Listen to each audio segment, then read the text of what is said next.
Okay. How do you want to use it? Dennis Kucinich is going to say good morning to you from myself.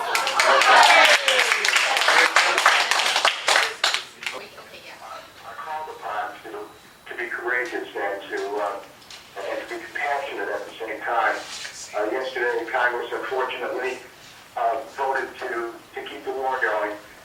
We need to ignite a very powerful peace movement and civic activism. I think that you're capable of doing that, and I look forward to working with you. We're going to keep pushing for the Department of Peace so we change the culture of this country so that violence is not something that is accepted as part of a way of life here. And when you are able to do that, then you create the kind of transformation that makes war unthinkable. So my love to all of you. I'm in Las Vegas right now, about to go into a healthcare forum. I'm grateful for your involvement, your support, and your love. Thanks again for doing everything you're doing for peace and justice. We'll talk again soon. Thank you.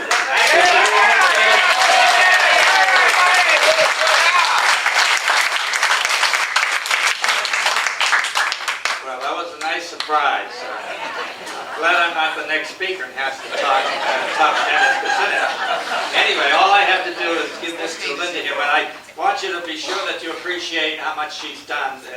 I mean, to have these facilities like we have and to have the cooperation of the staff, they've been very, very wonderful.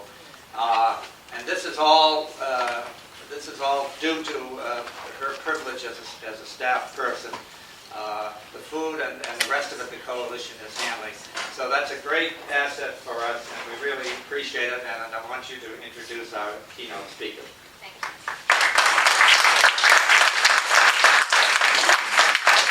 Good morning. Thank you. I'll officially welcome you to Eckerd College, and we really enjoy having these kinds of meetings on campus. And we welcome you and invite you to come to any of our programming.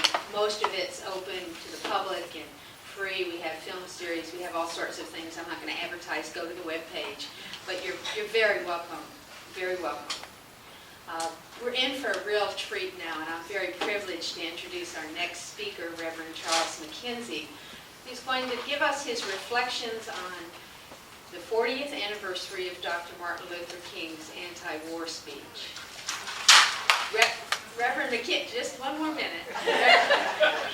Reverend Mckenzie is, well, a friend of Dennis Kucinich, but he's also the Deputy Director of the Southern Region for the Rainbow Push Coalition, which you know is an organization for human rights dedicated to economic development, justice, and peace.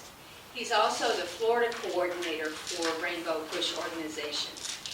Charles has been a history teacher and educator for over 20 years in the Sarasota and Manatee and now Pinellas school systems. He's a graduate of Bethune Cookman, a Florida guy, and he's run for Congress.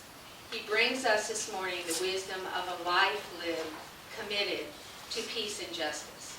Please welcome our good friend, Charles Mckenzie.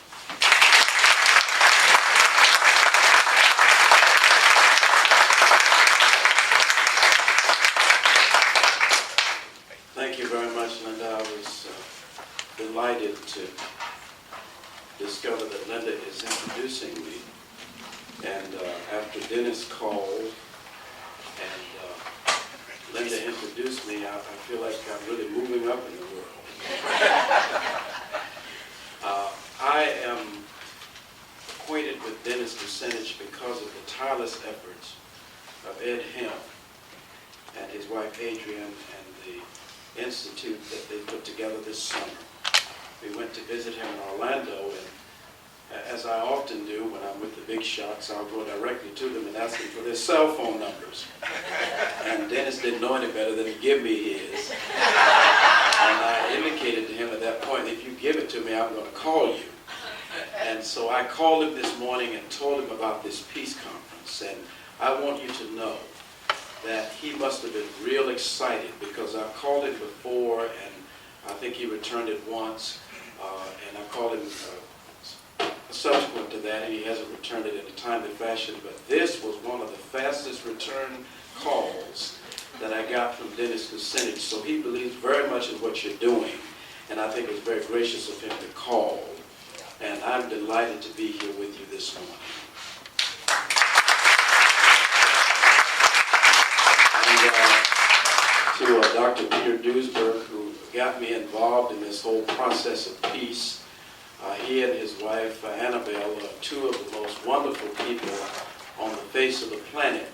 And Dr. Duesberg, would you stand so everybody knows who you are? This is Peter Duesberg.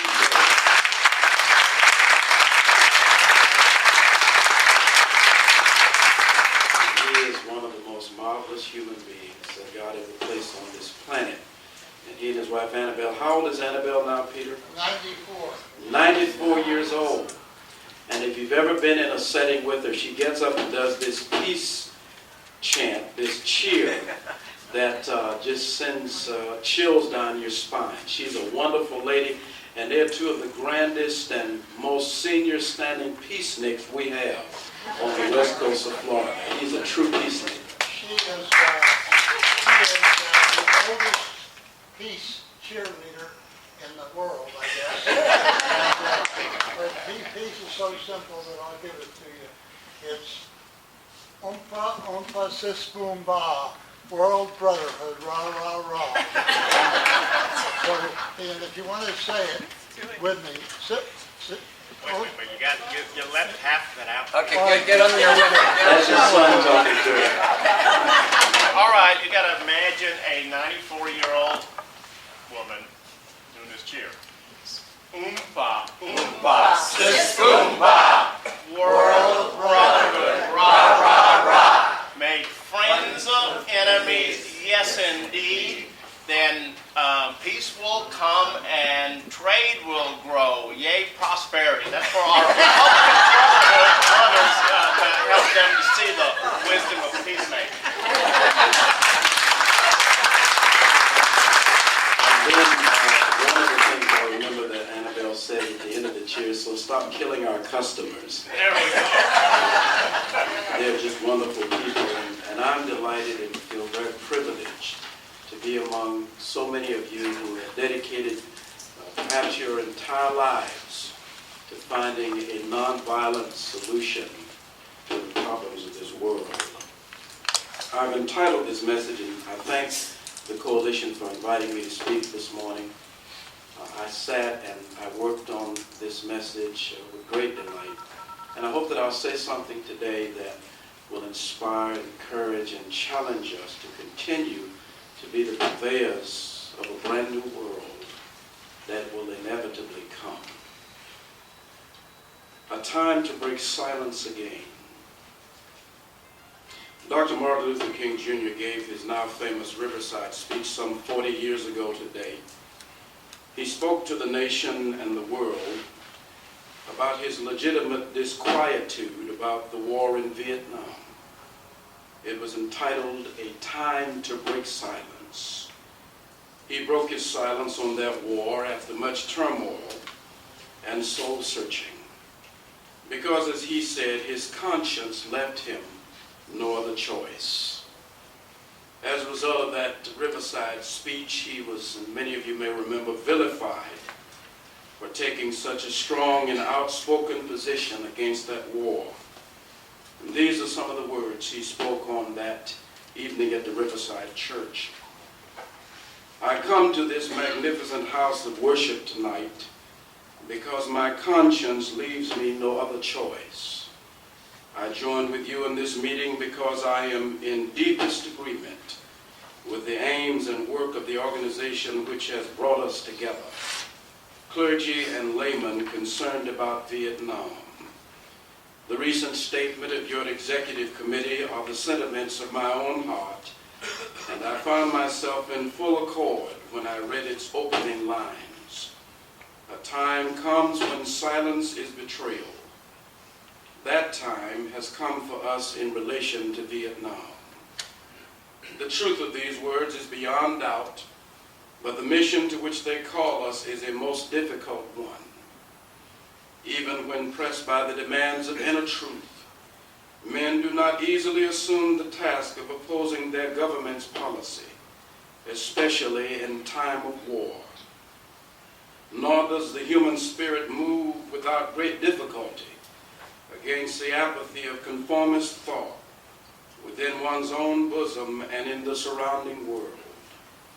Moreover, when the issues at hand seem as perplexed as they often do in the case of this dreadful conflict, we are always on the verge of being mesmerized by uncertainty, but we must move on. Now it should be incandescently clear that no one who has any concern for the integrity and life of America today can ignore the present war. If America's soul becomes totally poisoned, part of the autopsy must read Vietnam. It can never be saved as long as it destroys the deepest hopes of men the world over. So it is that those of us who are yet determined that America will be are led down the path of protest and dissent, working for the health of our land. Dr. King went on to say some of the most eloquent and challenging words ever spoken to the nation. He gave a brilliant historical treatise of the history of the Vietnamese people and their struggle to be self-governing, from the advent of the French and other foreign powers to this tragic struggle of the nation that we occupy, even sponsored. He laid out the case for withdrawing from that senseless campaign of slaughter. His words are as poignant and prophetic today as they were over 4 decades ago. He could very well be speaking to us in this building about the present conflict in Iraq. We are once again engaged in what he essentially called an exercise in insanity. These are his gripping words again. Somehow this madness must cease. We must stop now. I speak as a child of God and a brother to the suffering poor of Vietnam. I speak for those whose land is being laid waste, whose homes are being destroyed, whose culture is being subverted. I speak for the poor of America who are paying the double price of smashed hopes at home and death and corruption in Vietnam. I speak as a citizen of the world, for the world as it stands aghast at the path we have taken. I speak as an American to the leaders of my own nation. The great initiative in this war is ours. The great initiative to stop it must be ours. Amen. We now stand 10 years past the midpoint of a century that has witnessed 4 major wars among great nations. These are the words of Dwight David Eisenhower. 3 of those involved our own country. Despite these holocausts, America is today the strongest, the most influential, and most productive nation in the world. Understandably proud of this preeminence, we yet realize that America's leadership and prestige depend not merely upon our unmatched material progress, riches, and military strength, but on how we use our power in the interest of world peace and human development. This conjunction of an immense military establishment and a large arms industry is new in the American experience. The total influence, economic, political, even spiritual, is felt in every city, every state house, every office of the federal government. We recognize the imperative need for this development, yet we must not fail to comprehend its grave implications. Our toil, resources, and livelihood are all involved. So is the very structure of our society. In the councils of government, and this is Eisenhower continuing, we must guard against the acquisition of unwarranted influence, whether sought or unsought, by the military-industrial complex. The potential for the disastrous rise of misplaced power exists and will persist. Could his words be more prophetic than what we are meeting today? The wisdoms of his words have never been more needed, yet so tragically unheeded. Here was a Republican president who initiated the idea of a Department of Peace at the cabinet level. he understood the dreaded consequences of war and the insatiable nature of the military-industrial complex. The danger of militarism is larger than political ideology. It is a blight that can conflagrate into an extinguishing flame that will annihilate the world we live in. President John F. Kennedy's words come to mind at this point. Mankind must put an end to war, or war will put an end to mankind. War will exist until that distant day when the conscientious objector enjoys the same reputation and the same prestige as the warrior does today. Amen. Now, I know some of you never heard that part of Kennedy's quote. I hadn't heard it until I looked it up the other day.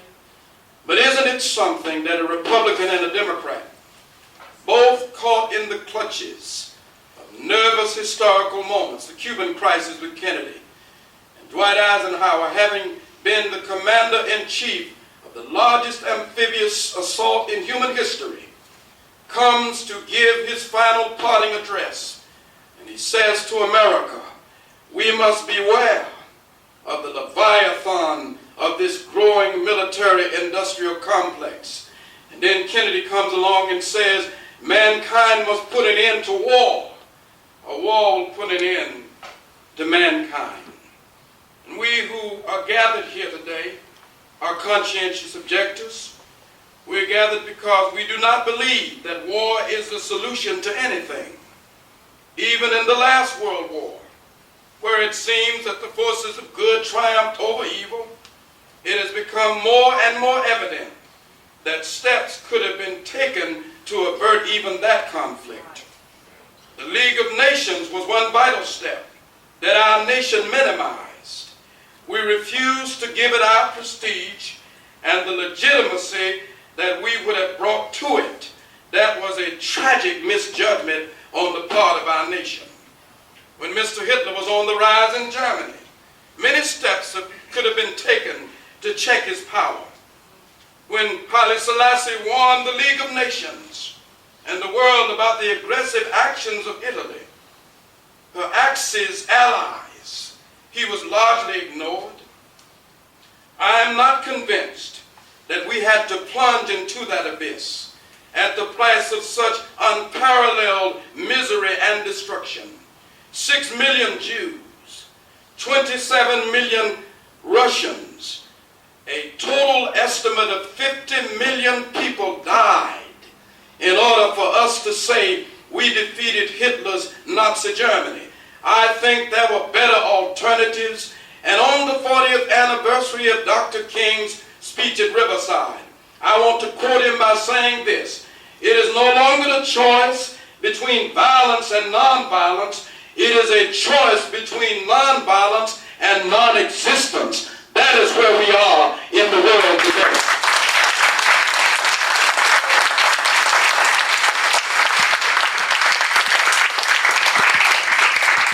So now, on the anniversary of the eloquent words of America's prophet of justice, the warning of so many other great men and women, we are once again engaged in a foreign conflict where our brave young men and women are dying in mounting numbers. Innocent civilians are being butchered every day, while our government continues to feed the baseless gut of multinational corporate greed and neo-imperialism. That is what we're doing in Iraq today. We are guilty of crimes against humanity in Iraq. We are purveyors of evil inventions. We are not bringers of liberty, but promulgators of darkness. We are on the wrong side of history and morality in this illegal and unjust contest for control of that region's oil resources. That is the bottom line. Anybody who feels that we went to Iraq looking for weapons of mass destruction is in a deep sleep. And anyone who feels we're there for the welfare of the Iraqi people is in a comatose state.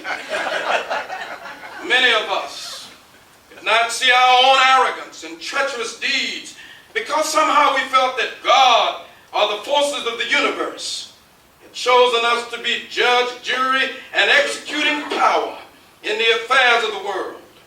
This tragically misguided sense of supremacy has cost us our prestige in almost every nation in the world. There do appear to be signs of awakening. I believe that the better angels in our nature are rising up, and that ultimately we will come to grips with the hard, cold truth of Iraq and Afghanistan. Did not Dr. King tell us that we are all tied together in a single garment of destiny, bound by an inescapable network of mutuality, and what affects one directly affects all indirectly? Strangely enough, I can never be what I ought to be until you are what you ought to be, and you can never be what you ought to be until I am what I ought to be. And every day an Iraqi citizen dies, an Iraqi child is maimed and brutalized. I suffer because John Donne was right. No man, no woman is an island. Each time a piece of the island is taken away, or the continent is washed into the sea, I am washed away because I'm involved in mankind.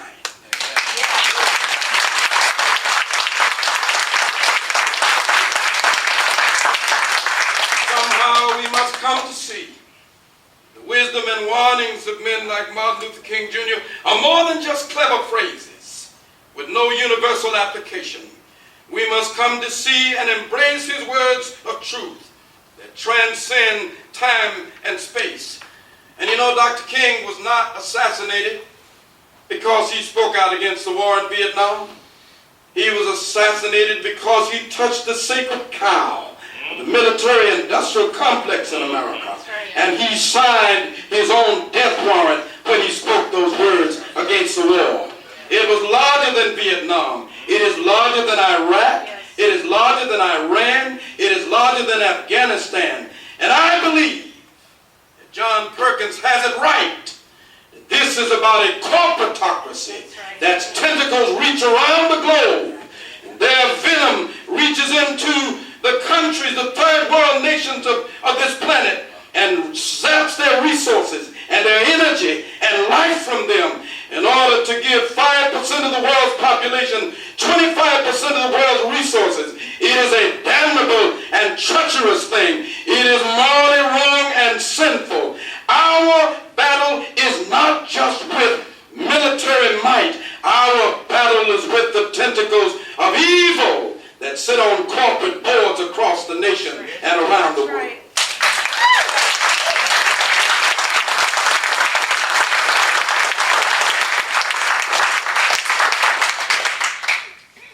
We are told that it is our obsession in Iraq. These are the words of Jesse Jackson that is driving our actions, which have led thousands of Americans to have been killed, thousands of Iraqis killed, innocent civilians called collateral damage. We left Osama, who did attack us, and moved to attack Saddam, who did not. We need to end this war quickly and swiftly. We need to revive the war on poverty, as suffering abounds within our own country and around the world, from Darfur to the Ninth Ward of Chicago. Our youth are killing and being killed for no good reason. And if we begin the culture of peace, we must begin it in our homes, in our neighborhoods, in our cities, in our state, and in our own nation.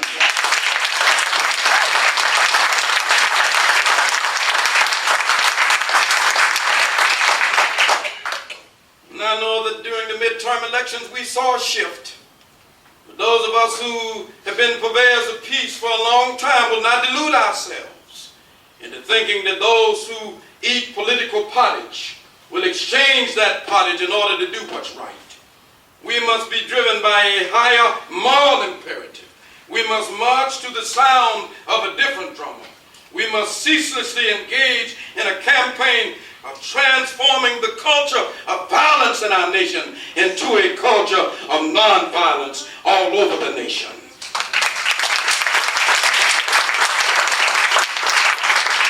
I said to the people who were gathered at the gates of Fort Benning in Columbus, Georgia. We are patriots. We are maladjusted patriots. We are maladjusted. We refuse to adjust to the military-industrial complex. We refuse to adjust to racism, to sexism. We refuse to adjust to corporate greed. We refuse to adjust to blood for oil. We refuse to adjust to the monstrosity of evil like a tentacle across our nation and an Orwellian cloud that has descended on the body politic. We are patriots in the greatest sense of the words. We do not just wrap ourselves in the American flag and shout hallelujah. We wrap ourselves in the foundational principles of this nation, and we say no to tyranny now and forever. We will not die.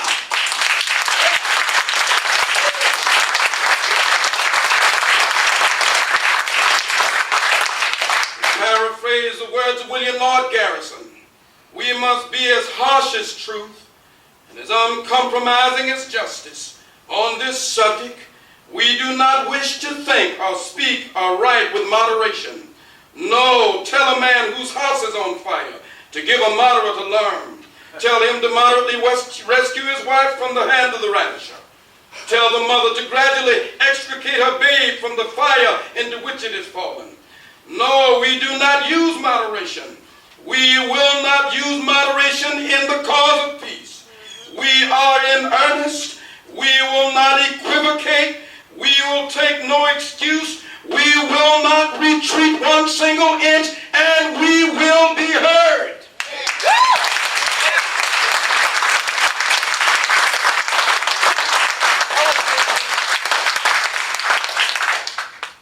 Let me, as I close this morning, quote something from Arundhati Roy, that brilliant Indian writer who spoke also at Riverside Church. She ended one of her speeches by saying this: what can we do? We can hone our memory. We can learn from history. We can continue to build public opinion until it becomes a deafening roar. We can turn the war in Iraq into a fishbowl, the United States government's excesses, and I think we've done that.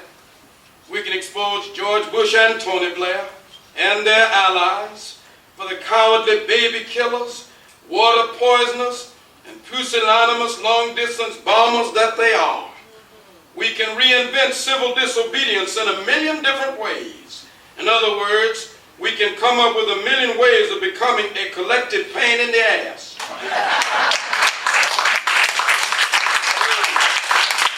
George Bush says you're either with us or you are with the terrorists. We can say no thank you. We can let him know that the people of the world do not need to choose between a malevolent Mickey Mouse and the Mad Mullers.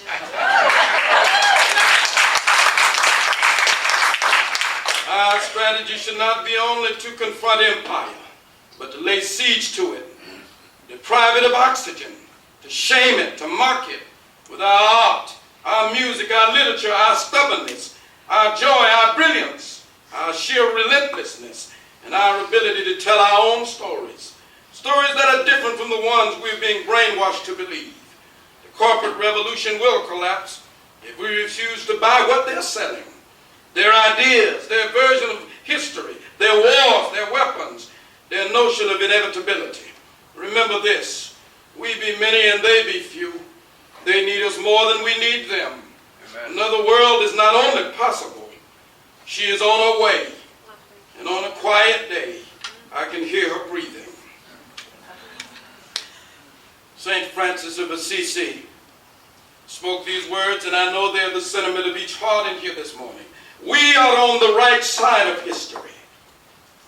We, like Faith Pippinger, stand before the world to say, even if I have to be a human shield, I will not accept violence and hatred and militarism in the world. I will not stand for it. I will not retreat. And we will have our say, and we will have our day. You bet.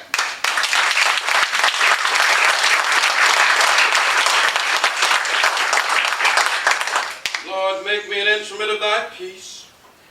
Where there's hatred, let me sow love. Where there's injury, pardon. Where there is doubt, faith. Where there is despair, hope. Where there is darkness, light. Where there is sadness, joy. O divine Master, grant that I may not seek so much to be consoled as to console. Be understood as to understand. Be loved as to love. For it is in giving that we receive. It is in pardoning that we are pardoned.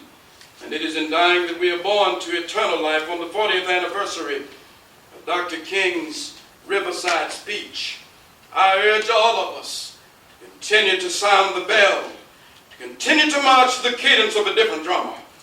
We are moving in the right direction.